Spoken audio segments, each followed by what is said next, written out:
와, 드디어 우리 집이 생기는 거네. 아, 내 다락방 진짜 마음에 든다. 아니 그러니까 거기에 가족 서재로 꾸미면 딱이겠더라. 아이 비록 대출을 좀 내야겠지만 나도 더 열심히 일할게. 얼른 완공돼서 입주하고 싶다. 야, 여기 봐봐.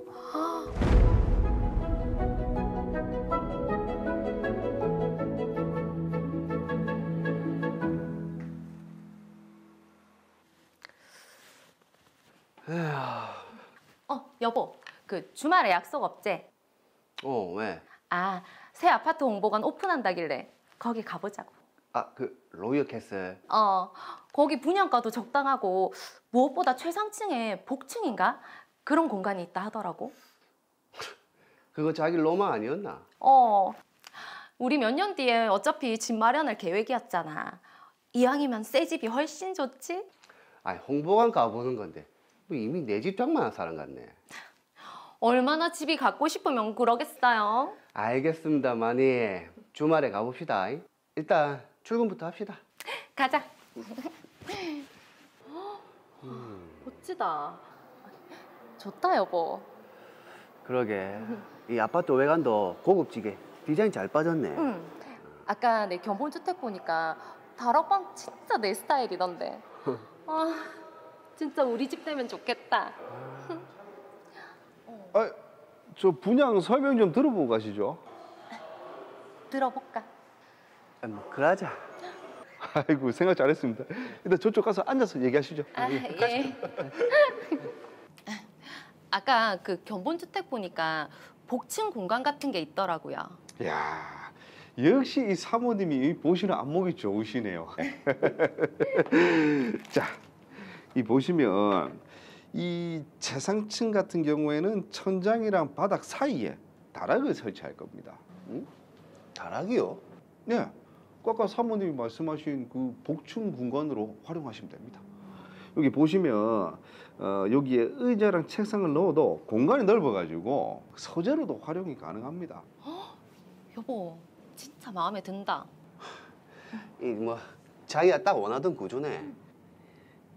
근데 이 분양가가 어떻게 되는지. 현재 한 6억 7천 정도 됩니다. 이 다른 층에 비해서 분양가가 좀 비싸네요. 예, 아무래도 그 기존 층에서 3천만 원 정도 더 내셔야지 이 최상층 분양이 가능합니다.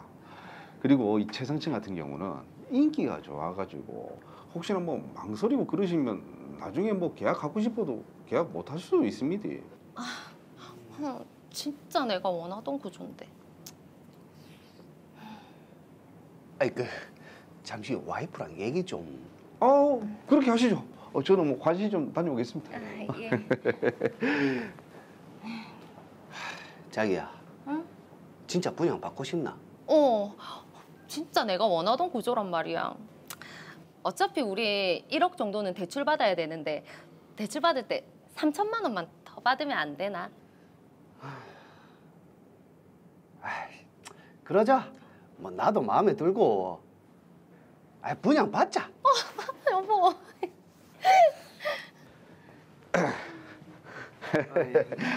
어떻게 뭐 이야기 좀 나누셨습니까? 이거 안 사면 진짜 후회하실 건데. 저 다락 설치된 최상층으로 분양받고 싶습니다. 아이고 안 그래도 딱 1호실 하나 남았었는데 진짜 생각 잘했습니다. 자, 보시면 뷰가 좋은 최상층에 우리가 원했던 다락 공간이 있었기에 기준층에 비해 3천만 원을 더 지급하기로 하고 분양을 받았습니다. 오, 이런 스타일의 다락방도 괜찮네. 우리는 서재로 꾸밀 거니까 책장을 아예 짜야 되나? 와. 또 다락방 인테리어 보나? 우리 입주할 날도 몇 개월 안 남았는데 이거 어떻게 꾸밀지도 결정하고 가구도 좀 사고 해야지. 아니 분양 안 받았으면 어쩔 뻔했노? 여보, 요것 좀 봐봐. 의자 이쁘지? 그렇게 입주할 날을 손꼽아 기다렸습니다. 그런데 이게 뭐고? 아니 분양할 때 광고랑 너무 다르잖아. 그러니까 내가 들어가면 허리도 못 펴겠는데. 천장도 수평이라더만. 뭐 취미생활 공간, 뭐 서재. 와, 이거 완전 사기 아이가? 내 말이.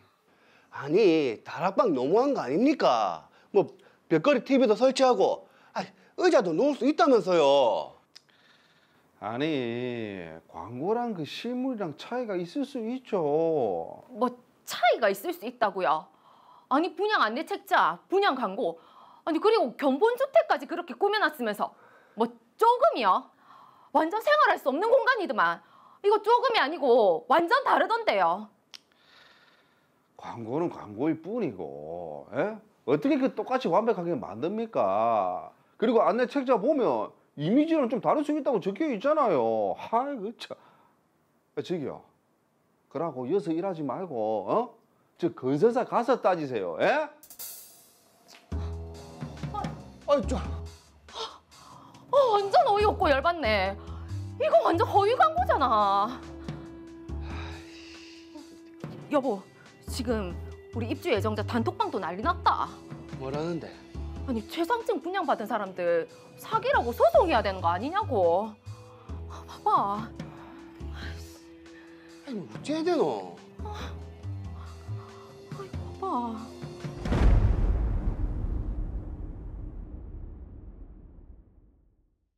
자, 그러게요. 미정 씨가 정말 원하던 구조라서 이게 기준층보다 3천만 원이나 더 지급을 하고 분양을 받았던 건데 그렇습니다. 어이가 없으실 것 같습니다. 이미정 변호사님, 이 사례 어떻게 보셨습니까? 네, 김미정 씨 기대 많이 하면서 아파트 입주 날만 기다렸을 텐데요. 입주 후 분양 광고와 다른 다락방 모습을 보면서 많이 실망하고 스트레스 받았을 것 같습니다. 네. 이처럼 건설사가 허위 과장 광고로 수분양자들을 속여서 분양 계약을 체결한 경우에 수분양자들이 사기를 이유로 분양 계약을 취소할 수 있는지 아니면 허위 과장 광고로 계약을 체결했으니 손해배상을 청구할 수 있는지 따져봐야겠습니다. 네. 자, 그런데 시행사에서는 이렇게 주장을 합니다. 광고와 실제 이미지는 똑같을 수가 없고 차이가 있을 수 있다. 안내 책자에도 그렇게 적혀 있다. 이렇게 반박을 하고 있어요. 네, 맞습니다. 광고에 과장된 내용이 있을 수 있다라는 부분은 소비자들도 기본적으로 인식하고 있고 네. 법원도 그렇게 판단합니다. 하지만 광고가 일반적인 수준의 과장을 넘어서는 경우에는 사기를 이유로 계약을 취소할 수 있게 됩니다. 그렇기 때문에 광고가 취소할 수 있는 정도의 사기, 기망인지 여부를 법원에서 소송으로 다툴 수밖에 없습니다. 이야, 이게 그러니까 광고가 일반적인 수준의 과장을 넘어서는 정도. 그러니까 이 정도가 너무 궁금한데 그 정도가 어느 정도여야지 사기를 이유로 이 분양 계약을 취소할 수 있을까요? 법원은 광고에서 거래의 중요한 사항에 관해서 구체적인 사실을 신의성실의 원칙에 비추어 비난받을 정도로 허위 고지한 경우에는 기망행위에 해당한다라고 보고 있습니다. 네. 그러나 광고의 일부 과장이나 허위가 수반되는 것은 일반 상거래 관행에 비추어 인정될 수 있는 한 기망성이 결여된다라고 보고 있습니다. 야, 판례는 봐도 모르겠네요. 자, 좀 볼게요. 거래의 중요한 사항에 관한 구체적 사실을 신의성실의 의무에 비춰 비난받을 정도의 방법으로 허위 고지했다. 모르겠네요. 어렵지요. 구체적인 예가 필요합니다, 변호사님. 네, 법원에서 말하는 기망 여부에 대한 기준이 사실 굉장히 해석하기 어렵습니다. 구체적인 사례를 들어보면 아파트 인근에 묘지가 있었던 두 가지 사례에 대해서 법원에서 고지 의무 유무에 대한 판단을 달리한 사례가 있었습니다. 아, 기억나는 것 같아요. 예, 한때 예. 묘지 뷰라고 해서 인터넷이나 기사에서 굉장히 떠들썩했잖아요. 네, 아파트에 입주했는데 묘지가 보이더라. 이런 사례들이 종종 있어서 이슈가 되기도 했었죠. 네. 그중 아파트 단지 북서쪽에 4,000기가 넘는 대규모의 공동묘지가 보이는 아파트가 있었는데요.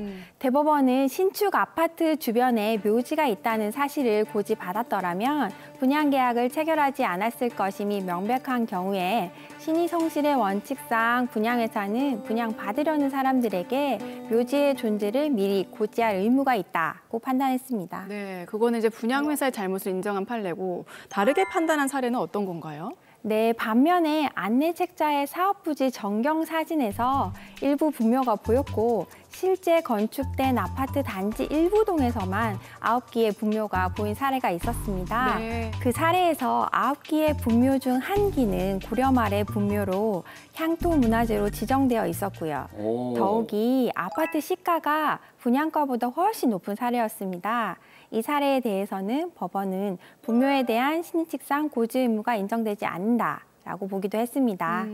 결국 법원은 분묘가 보이는 아파트에 대한 사안에서도 구체적인 사정에 따라서 고지 의무가 있는지 여부에 대한 판단을 달리하고 있습니다. 네. 야, 법원의 판례를 쭉 보니까 그걸 알았다면 계약을 하지 않았을 정도의 치명적인 어떤 사실에 대한 고지 의무 위반이래 보니까. 근데 중요한 거는 입증을 잘해야 될 거 아닙니까? 이거를 알았다면 나는 계약을 체결하지 않았을 거야. 그거를 누가 입증을 하게 되는 거죠? 네, 안타깝게도 신입칙상 의무에 비추어 비난받을 정도로 허위 사실을 고지했다라는 입증 책임은 사기를 주장하는 수분양자들에게 있습니다. 야.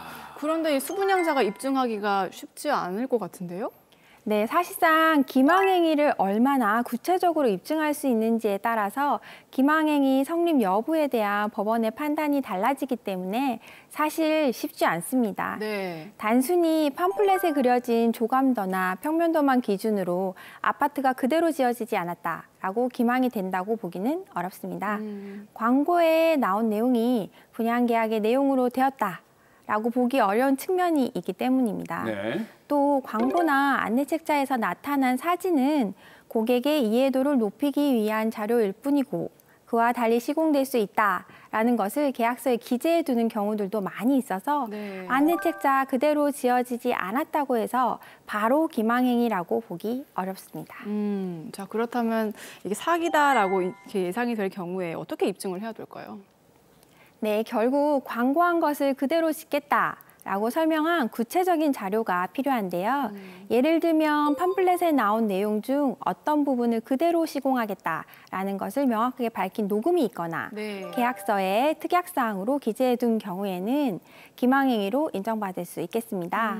만약 분양계약서에 특약사항으로 기재해달라는 것을 거절한다면 사실상 그 부분은 지켜지지 않을 것으로 생각하는 게 맞을 것 같습니다. 아, 그러니까 이제 난 무덤 모이면 안 합니다. 이렇게 하는 걸 적어주세요. 이러면 안 할 가능성이 많다. 안 하면 안 지켜진다. 이렇게 봐야 되겠네, 그죠? 근데 요 지금 보니까 계약을 취소할 정도의 사기나 그러니까 기망 형태가 됐다라고 하면 사기로 취소를 할 수 있는데 그 정도에 이르지 못했다라면은 그 어떤 구제 방법도 없는 겁니까? 네, 꼭 그렇지는 않습니다.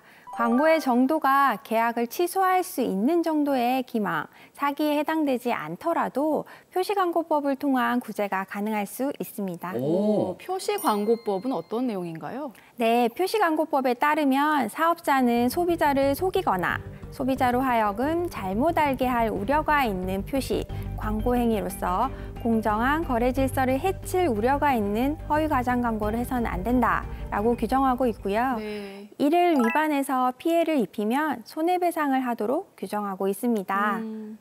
특히 표시광고법 위반을 이유로 손해배상을 청구하는 경우에는 일반적인 불법 행위로 인한 손해배상 청구와는 달리 광고자의 고의과실이 없더라도 손해배상을 하도록 되어 있어서 피해자를 두텁게 보호하고 있습니다. 그러면 허위 과장 광고가 사기에 이를 정도의 기망이 되지 않더라도 어쨌든 이 표시광고법 위반을 이유로 손해배상을 받을 수 있다 이 말이네, 그죠? 네, 그렇습니다.